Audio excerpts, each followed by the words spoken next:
ఒప్పించి మూసీ ప్రాజెక్టు చేపడితే బాగుంటుందని బీఆర్ఎస్ వర్కింగ్ ప్రెసిడెంట్ కేటీఆర్ ప్రభుత్వానికి సూచించారు.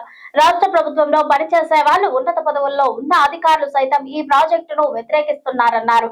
కాంగ్రెస్ పార్టీ మూసీ అభివృద్ధి పైన ప్రణాళిక లేకుండా ముందుకు పోతున్నది. రాష్ట్ర ప్రభుత్వం దగ్గర రూపాయి డబ్బులు లేవు, ప్రణాళిక లేదని బీఆర్ఎస్ వర్కింగ్ ప్రెసిడెంట్ కేటీఆర్ అన్నారు. కాంగ్రెస్ పార్టీ మూసీ అభివృద్ధిపైన ప్రణాళిక లేకుండా ముందుకు పోతోంది. రాష్ట్ర ప్రభుత్వం దగ్గర రూపాయి డబ్బులు లేవు, ప్రణాళిక లేదని బీఆర్ఎస్ వర్కింగ్ ప్రెసిడెంట్ కేటీఆర్ అన్నారు.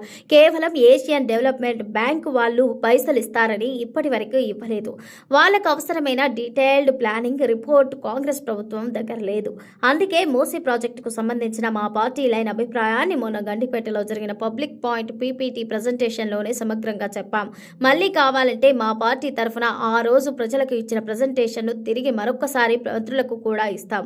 మాకు ఇబ్బంది ఏమీ లేదు. కానీ మంత్రులు ప్రభుత్వం చేయాల్సిన చర్చలు 5 స్టార్ హోటళ్లలోనో సెక్రటరియట్లో 10 మంది అధికారుల మధ్యనో కాకుండా మూసీ బాధితులతో జరగాలి. లక్షలాది మంది మూసీ బాధితులు భయాందోళనకు గురైన ప్రజలతో ప్రభుత్వం చర్చలు జరపాలన్నారు. ప్రజలను ఒప్పించి మూసీ ప్రాజెక్టు చేపడితే బాగుంటుందని కేటీఆర్ ప్రభుత్వానికి సూచించారు. రాష్ట్ర ప్రభుత్వంలో పనిచేసే వాళ్ళు ఉన్నత పదవుల్లో ఉన్నతాధికారులు సైతం ఈ ప్రాజెక్టును వ్యతిరేకిస్తున్నారు. మేధా పాట్కర్ లాంటి మేధావులు సైతం, గంటా చక్రపాణి లాంటి వారు కూడా ఈ ప్రాజెక్టుకు ప్రజల అభిష్టం మేరకు జరగాలని కోరుతున్నారు. డీలిమిటేషన్ అనేది రాష్ట్ర పునర్విభజన చట్టం ప్రకారం 2014లోనే జరగాలి. అయితే ఇప్పుడు జరిగిన స్వాగతిస్తామని కేటీఆర్ స్పష్టం చేశారు. 12 ఏళ్ల కింద జరగాల్సిన డీలిమిటేషన్ ప్రక్రియ ఇప్పుడు మొదలైన సంతోషమే.